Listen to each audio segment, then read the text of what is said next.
CWR Acknowledgements. Welcome to Music Metadata by Matija Kolaric. We were postponing this video for a while, waiting for CWR 3.0 or 3.1 to go into production with CMOs. But we cannot wait any longer, as we must talk about CWR acknowledgements before we talk about royalty statement processing. First, you edit or import data. We covered data editing in several tutorials last year, and data imports in our previous video. Then you send CWR registrations. We covered that in a couple of videos about DMP, and we have many more videos about CWR and related tools. Then you import acknowledgements. And then you process royalty statements. It really comes down to exchanging work IDs, including ISWCs. Knowing their work ID is often crucial, and you can only get it by importing CWR acknowledgement files. Importing CWR acknowledgement files is really simple. Open Add CWR Acknowledgement View and select or drag and drop the file. In most cases, you want to enable the import of ISWCs as well. Save will take you to the list of imports. Use Save and Add if you are uploading multiple files. Usually Save and View works best. It takes you to the information about the import. The most important part is the report. It provides links to all affected works and the acknowledgement status for each work. We will cover statuses a bit later. Let's open one of the works. ISWC was imported. An import will fail if the received ISWC conflicts with the one in DMP. In this case, all went well.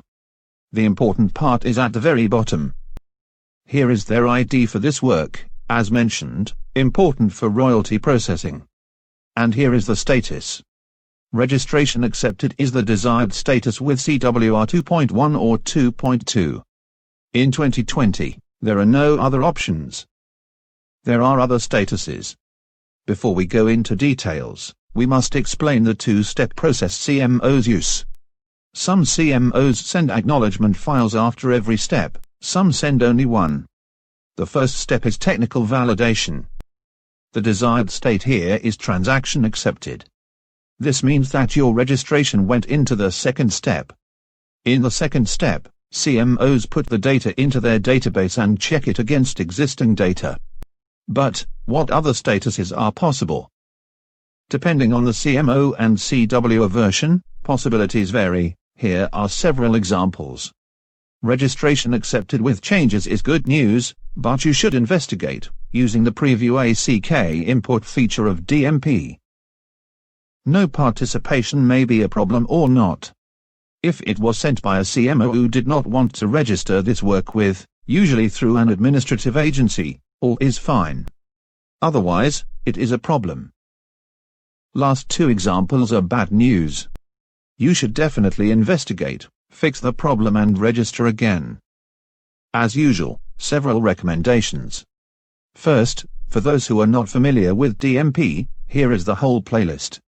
Below is Music Metadata Basics playlist, explaining terms like ISWC. To the right are two videos we recommend.